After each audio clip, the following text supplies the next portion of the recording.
নন্দিত শিল্পস্রষ্টা হুমায়ুন আহমেদের কারণে এত বড় আয়োজন, হাজার হাজার মানুষ খেতে পারছেন, তাও আবার সম্পূর্ণ বিনামূল্যে। তবে এখানে খাবারের মূল্য টাকায় নয়, তাহলে কিসে? এটাই যেন সব থেকে বড় প্রশ্ন। এই যে এত কিছু দেখছেন, চিন্তা কি হয়ে আসছে বলি। হুমায়ুন আহমেদ একটা নাটক ছিল সবুজ ছায়া, যেখানে জাহিদ হাসান অভিনয় করছিল। উনি প্রতিদিন একটা করে ভালো কাজ করতো। আমাদের যিনি ফাউন্ডার আরিফুর রহমান ভাই, উনি মূলত এই নাটকটা দেখে অনুপ্রাণিত হয়। এই যে ভালো কাজ, প্রতিদিন একটা ভালো কাজ করার একটা গুণ, ওই থেকে মূলত আমাদের থিমটা নেয়া। পৃথিবী জুড়ে সবখানে টাকা দিয়ে খাবার কিনতে হয়, কিন্তু এখানে এই ভালো কাজের হোটেলে খাবার কিনতে টাকা লাগে না, লাগে শুধু একটা ভালো কাজ করতে হবে। আমরা দেখি সব জায়গায় কিন্তু আসলে বিনিময় মানে আমরা বলছি কি টাকা, অর্থ।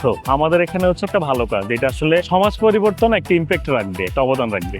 আমরা কিন্তু বেসিক্যালি যেটা দেখি যে মানুষের খাবারের কষ্ট থেকে কিন্তু খারাপ কাজগুলোর জন্ম হয়। একজন মানুষ যখন ক্ষুধায় থাকে, তার যদি ওই সামর্থ্য না থাকে, সে হাত পাতে, যখন না পায় সে ছিনিয়ে নেওয়ার চেষ্টা করে। এই প্রবণতাগুলো আমাদের সমাজে কিন্তু অহরহ ঘটছে। তো মানুষকে একটা ভালো কাজের বিনিময়ে আমরা একবেলা খাবার দিয়ে তাদের এই ক্ষুধার জ্বালাটা, কষ্টটা কমায়া কিভাবে তাদেরকে ভালো কাজে ধাবিত করা যায়, এটা হচ্ছে আমাদের একটা লক্ষ্য। ক্ষুধার যন্ত্রণা থেকে মানুষের একটা খারাপ কাজের উৎপত্তি হয়। আমরা আসলে সবাই তো একটা ভালো সমাজ, ভালো দেশের স্বপ্ন দেখি। তো এইটাকে যদি আমরা আসলে বাস্তবায়ন করতে যাই, ভালো কাজের কোনো বিকল্প নেই। আমাদের সবাইকে যার যার জায়গাতে ভালো কাজ করতে হবে। আমাদের যে মোটিভ, আমাদের যে উদ্দেশ্য, মানুষকে আসলে ভালো কাজে ধাবিত করা। যারা আমাদের এখানে খাবার খায়, অতিথি যারা আসে, শুধু তারা না, যারা আমাদের সম্পর্কে জানে, যারা আমাদের সম্পর্কে অবগত আছেন, সবাইকে আমাদের এই মেসেজটা দিয়ে আমরা অন্তত দিনে একটা হলো ভালো কাজ করার চেষ্টা করি। এটাতে আসলে লাভ হয়। মানে আমরা প্রতিদিন অনেক মানুষের গল্প শুনি, তো তারা যে ভালো কাজগুলো করে আসে আমরা নোট করি। আমাদের হোটেলের মাধ্যমে একটা 9 থেকে 10 বছর বয়সী বাচ্চা তার মা বাবার কাছে ফিরে গেছে। মাদ্রাসার ছাত্র, মাদ্রাসা থেকে পালিয়ে আসছে।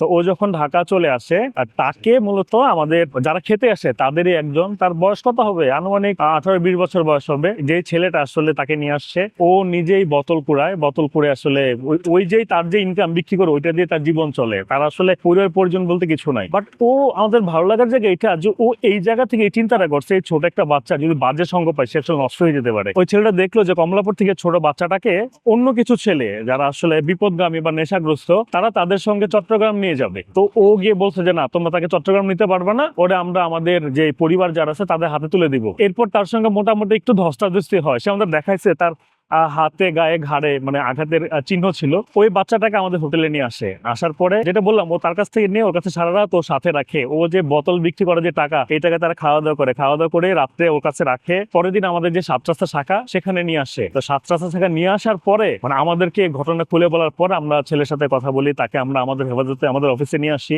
তার পরিবারের সঙ্গে যোগাযোগ করি বিভিন্ন মাধ্যমে। তারপর তারা এসে তাদের বাচ্চাটাকে নিয়ে যায়। মানে ও আমাদেরকে তো বাচ্চাটা আমাদের কাছে হ্যান্ড ওভার করছে, করে বলছে ভাই আমার কিনা ভালো কাজ হয়েছে। মানে এটা আসলে অনেক বড় একটা প্রাপ্তি। এটা আসলে এই অনুভূতিটা মানে কথায় বা ভাষায় প্রকাশ করার মতো নয়। আর ধরেন কিছুদিন আগে এক লোক বললো যে ভাই আমি তো নামাজ পড়তে গেছি, তো অজু করতে গিয়ে দেখলাম যে অজুখানাটা অনেক নোংরা। ও কি করছে, ওইটা নাকি পুরোটা নামাজের পরে পুরোটা পরিষ্কার করছে। তো ওর কাছে মনে হচ্ছিল যে মনে হয়তো খুব ভালো কাজ করছে, আলহামদুলিল্লাহ ভালো কাজ করছে। ও আসছে, আইসা আমাদের কাছে বলতেছে, মানে একটা উৎসুক হয় না যে ভাই আমি তো এই কাজটা করছি, আমার কি ভালো কাজ হয়েছে। আবার অনেকে আমাদের অনেক ভালো কাজের গল্প শোনায়। আসলে এই টাকার যে ব্যাপারটা, এটা খুব ইন্টারেস্টিং একটা ঘটনা। আমরা বর্তমানে প্রায় 4000+ সদস্য আছি, যাদেরকে আমরা ডেলি 10 মেম্বার বলি। এইটা ডে বাই ডে ইনক্রিজিং, সংখ্যাটা বাড়তেছে। আমরা সবাই প্রত্যেক দিন 10 টাকা করে নিজের কাছে রাখি, মাসে 300 টাকা হয়। এই যে মেম্বার গুলো আছে, সবার মাসিক সম্মানিত যে টাকাটা হয়, এইটা দিয়ে আমাদের কার্যক্রম গুলো চলে। এর বাইরে কিছু শুভাকাঙ্ক্ষী আছে যারা তাদের ইচ্ছে মতো একটা, কেউ 1000, 2000, 5000, 10,000, যার যেমন ইচ্ছে বা সামর্থ্য সে যদি আমাদের এখানে ডোনেট করে। এর পাশাপাশি দেখা যায় জন্মদিন,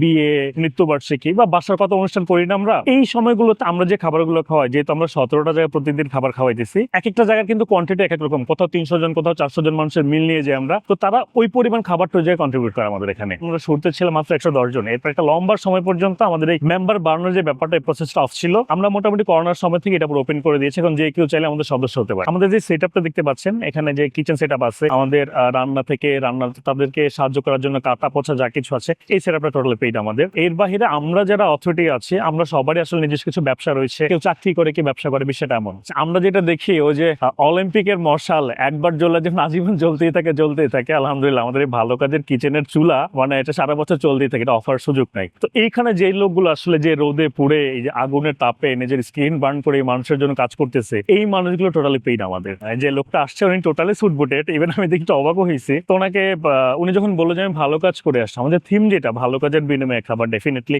উনিও ডিজার্ভ করে। ওনাকে বলছি কি ভালো কাজ করছেন, উনি বললো আমি কিছু মানুষকে একবেলা খাবার খাওয়াইছি। তো উনি বললো যে আমি তো ভালো কাজ করছি, আমাকে খাবার দিবেন না, সবাই যেভাবে, আমরাও যেভাবে আসলে ক্ষুধা লাগলে সবার সাথে এক কাতারে ফুটপাতে লাইন দিয়ে বসে খাই, তো উনিও তাদের সাথে এইভাবে বসে খাবার খাইছে। খাওয়া শেষ করে আমাদের বলতেছে, আমি আপনাদের অনেকদিন যাবত ফলো করি, আমার বাসাও এখানে, ধানবাড়ির কথা বলছি। আচ্ছা, আমার মনে হচ্ছিল অ্যাজ ইফ আপনারা ফ্রিতে দিচ্ছেন, কোয়ালিটিটা আসলে কেমন দেন আপনারা, আমি আসলে এটা যাচাই করার ছিল। আলহামদুলিল্লাহ আপনাদের খাবার নিয়ে আমিও খুব সন্তুষ্ট। আর দেন আমাদের কাছে ফান্ডিং এর ব্যাপারটা জানতে চাইলো, শুভাকাঙ্ক্ষীদের ব্যাপারটা, আমাদের যে ডেলিটেড মেম্বারের কথা বললাম, দৈনিক 10 টাকার যে কন্ট্রিবিউশন সেটা জানলো, ইনস্ট্যান্ট মেম্বারও হলো। ইভেন ওই মান্থলি যে কন্ট্রিবিউশনটা উনি তখন ইনস্ট্যান্টই পে করে গেল। মানে তাদের যে প্যাশন আসলে লোক সমাজে সেভাবে গর্ব করে বলার মতো না। তো আমরা তাদেরকে প্রতিদিন বলতাম যে কি ভালো কাজ করছেন, কি ভালো কাজ করছেন। একটা সময় পরে দেখলাম যে ওই কোয়ান্টিটিটা অনেক কমে আসছে। ইভেন তাদের অনেক এখন স্বাভাবিক জীবনে ফিরে গেছে, কেউ গার্মেন্টস এ কাজ করে, কেউ সবজি বিক্রেতা। ওই যে একটা কথা আছে না যে সবচাইতে বড় আদালত হচ্ছে মানুষের বিবেক, এটা আল্লাহ ভালো জানেন, হয়তো তাদের ভিতরে ওই হ্যাবিটটা দিয়েছেন, তারা আসলে স্বাভাবিক জীবনে ফিরে আসছেন। অনেকে